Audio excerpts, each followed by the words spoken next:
So you want to own Netflix. Buy some servers, license some shows, charge people $15 a month, and watch the money roll in every time someone hits play. Here's the strange part. Netflix has been bleeding cash for most of its existence. It never owned a movie theater. It doesn't sell a physical product, and it spent the better part of a decade borrowing billions of dollars it didn't have just to stay alive. And it was doing all of that on purpose. By the end of this video, you'll know exactly 4 things. How a company that loses money for years ends up worth more than $300 billion. Why the subscription price is almost completely beside the point when it comes to how this business actually makes money. Why the decision to crack down on password sharing was probably the single most valuable financial move in the company's history. And why Netflix, despite every major studio, every tech giant, and every telecom company trying to knock it off, keeps pulling further ahead. Let's start with the numbers that tell you what this thing actually is. Netflix ended 2024 with roughly 302 million paid subscribers globally, at an average revenue per membership of around $17 a month across all regions and all plan tiers. That's approximately $5 billion in monthly revenue from subscriptions alone. Annual revenue came in at just over $39 billion. Operating income was close to $7 billion. Free cash flow came in at nearly $7 billion in a single year. For context, that is more free cash flow than Disney generated across its entire business. This is not a startup story anymore. This is one of the most efficient cash-generating machines in the entertainment industry, built on top of infrastructure that didn't exist 25 years ago and a business model that nearly every competitor has tried and failed to replicate. Those numbers sound like a perfectly healthy business. Here's where it gets interesting. Generating that $39 billion costs an amount that most people, when they first hear it, assume is a misprint. Netflix's content budget for 2024 came in at approximately $17 billion. That is cash spent on shows and films in a single year, all deployed to fill a library that any subscriber can cancel access to in about 30 seconds and 2 clicks. $17 billion a year to keep people from pressing cancel. Now the story nobody tells you when they talk about Netflix. In 1997, a man named Hastings rented a copy of Apollo 13 from his local Blockbuster. He returned it late. The late fee was $40. He was embarrassed, he was angry, and he thought, there has to be a better way to do this. That $40 late fee became Netflix. Hastings launched the company in 1997 as a DVD mail service. You went online, picked a movie, and it arrived in a red envelope. No late fees, ever. Blockbuster had 9,000 stores, 60,000 employees, and $6 billion in annual revenue. Netflix had a website and some envelopes. In the year 2000, Hastings flew to Blockbuster's corporate headquarters in Dallas. He sat across from their executives and offered to sell Netflix for $50 million. He proposed that Netflix become Blockbuster's online division. They could run the stores. Netflix would handle the internet. Blockbuster laughed him out of the room. 10 years later, in 2010, Blockbuster filed for bankruptcy. Today, there is exactly one Blockbuster store left operating on Earth. It is in Bend, Oregon. It has become a tourist attraction. The $40 late fee that embarrassed Reed Hastings built the company that killed an empire. But here is the part that explains why owning Netflix is nothing like owning the business people think they understand. Netflix operates on what analysts call a content flywheel. You spend money on content, that content attracts subscribers, subscribers pay monthly fees, those fees fund more content spending, which attracts more subscribers. The question that actually matters is whether the content investment compounds faster than the subscriber base can be saturated. In the early years, the answer was clearly yes. Netflix was spending aggressively on original programming, pulling in subscribers who had never had a reason to pay for a streaming service, and doing it globally at a scale no cable network had ever attempted. The cost structure was brutal. In 2021 alone, Netflix spent roughly $17 billion on content. The debt load that funded those years of investment peaked at around $15 billion. Here's the strange part about that $17 billion. It doesn't show up on the income statement the way you'd expect. Netflix amortizes its content spending. A show that costs $200 million to produce gets written off gradually over its useful life, typically 1 to 4 years, depending on how the company expects it to perform. So the cash leaving the building and the expense hitting the books are 2 completely different numbers in 2 completely different time periods. For years, this gap was the single most important and least discussed feature of Netflix's financial structure. The company could report operating income that looked reasonable while simultaneously burning through cash at a pace that required constant borrowing just to keep operating. Between 2014 and 2019, Netflix issued roughly $15 billion in debt, mostly through high-yield bonds, to fund content production while subscriber growth was still outpacing cash generation. It's less like running a media company and more like building a library, filling every shelf with books you wrote yourself and trusting that foot traffic eventually justifies everything you spent on the shelves. Reed Hastings nearly destroyed it all himself before any of that could pay off. In 2011, Netflix was growing fast. Streaming was working. The DVD business was fading. Hastings decided to separate the two businesses entirely. He announced the DVD service would be spun off under a new name, Quickster. Streaming would stay as Netflix. Subscribers who wanted both would need two separate accounts, two separate websites, two separate bills. The reaction was immediate and catastrophic. Netflix lost 800,000 subscribers in a single quarter. The stock dropped 75%. Hastings sent a public apology. The split was reversed within weeks. Quickster never launched. It was one of the most public corporate disasters of the decade.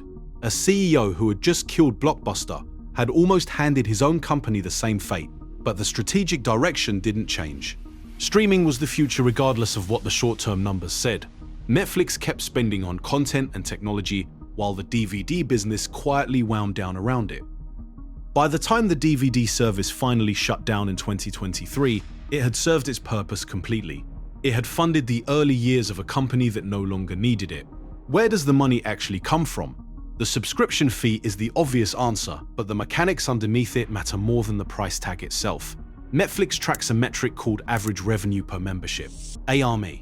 In the United States and Canada, Netflix's ARME runs around $17 to $18 a month. In Latin America, it drops to around $7.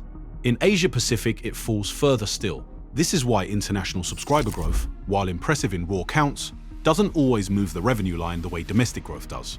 Adding 10 million subscribers in Southeast Asia at $5 a month produces less revenue than adding 3 million subscribers in the United States at 17. That math shapes almost every strategic decision the company makes about where to spend and where to expand. The United States is not the biggest market by subscriber count anymore. It is still the most important market by revenue. That distinction matters more than almost anything else when you are trying to understand how this business actually generates its money. Now, the part nobody puts in the headlines. The single biggest financial event in Netflix's recent history was not a blockbuster show. It was not a new market expansion. It was not a technology breakthrough. It was a password. For years, Netflix officially reported around 220 million paying subscribers. Unofficially, the actual number of households regularly watching Netflix without paying, sharing someone else's credentials, was estimated at somewhere between 80 and 100 million additional users. 100 million people watching Netflix every week and paying absolutely nothing. Netflix looked at that number and ran the math. In 2023, the company rolled out paid password sharing enforcement globally. Users outside a primary household had to either pay an add-on fee or subscribe independently. The internal debate about whether to enforce account restrictions had gone on for years because the fear was obvious. Crack down too hard and you lose the people who were watching for free without converting them into paying customers. What actually happened was the opposite. In the second quarter of 2023, Netflix added nearly 6 million subscribers. In the third quarter, 8.8 million. The churn that executives had warned investors might happen barely materialized. What happened instead was that millions of people who had been watching on borrowed accounts made the decision to pay rather than lose access. The subscriber base jumped by nearly 30 million in the 12 months following the enforcement rollout. Average revenue per membership started climbing. Free cash flow accelerated sharply.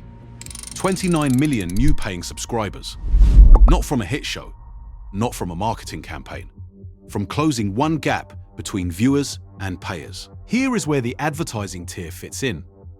Netflix launched an ad-supported plan in late 2022 at $6.99 a month in the United States, a price point designed to capture households that found the standard tier harder to justify after multiple price increases. The unit economics on this tier work differently from the premium tier.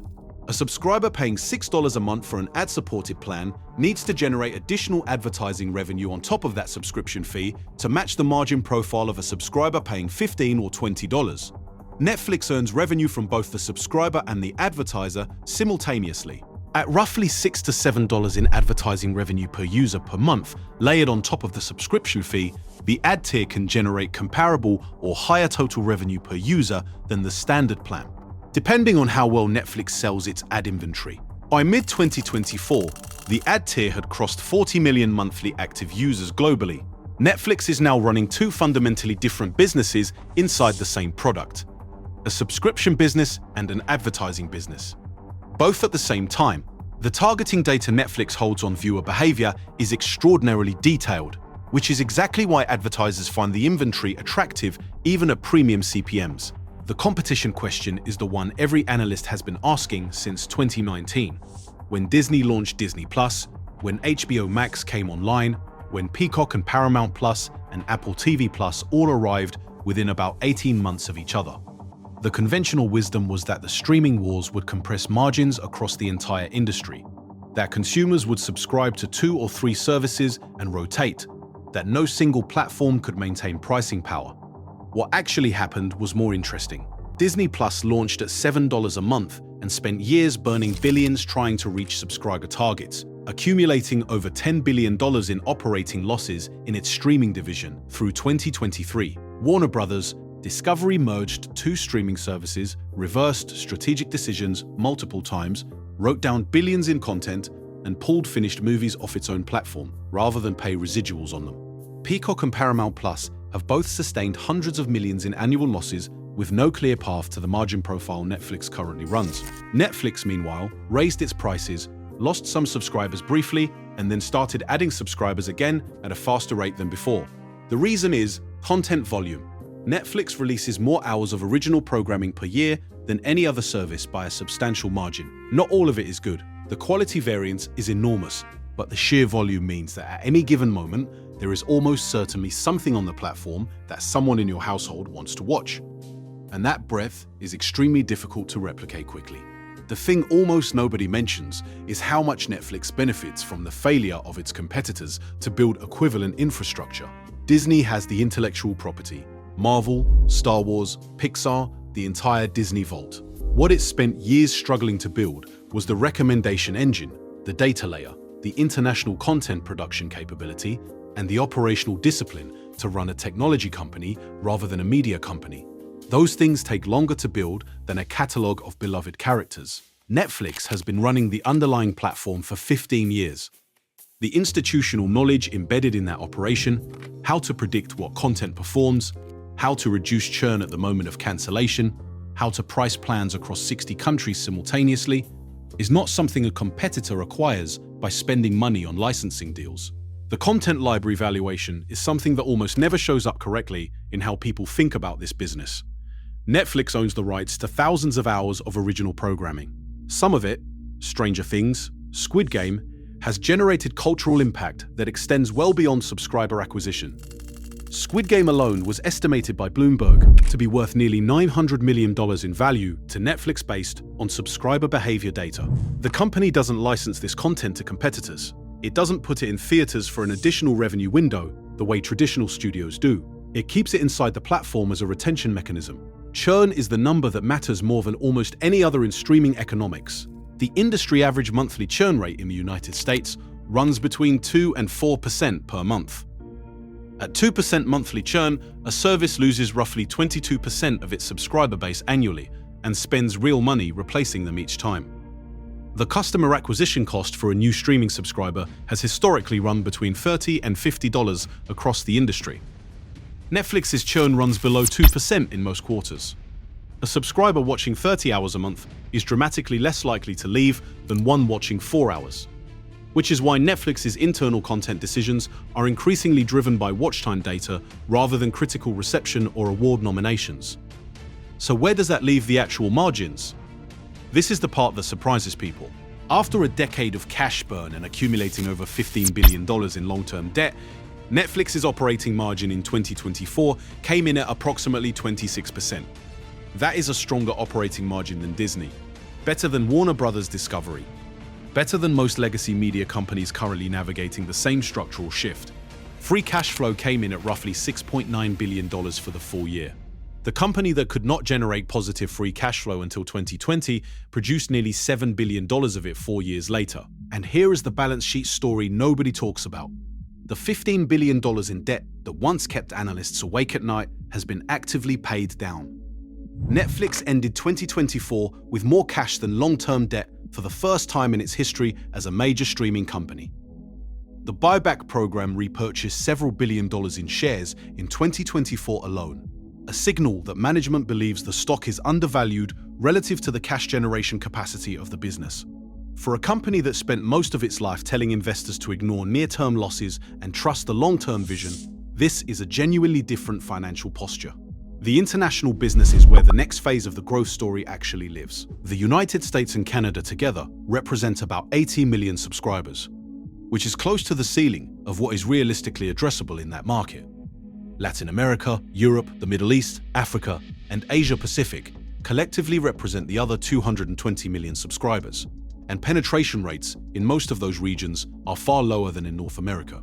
Netflix has been investing in local language original content specifically to drive adoption in markets where American programming has limited cultural resonance. Korean content proved the model definitively.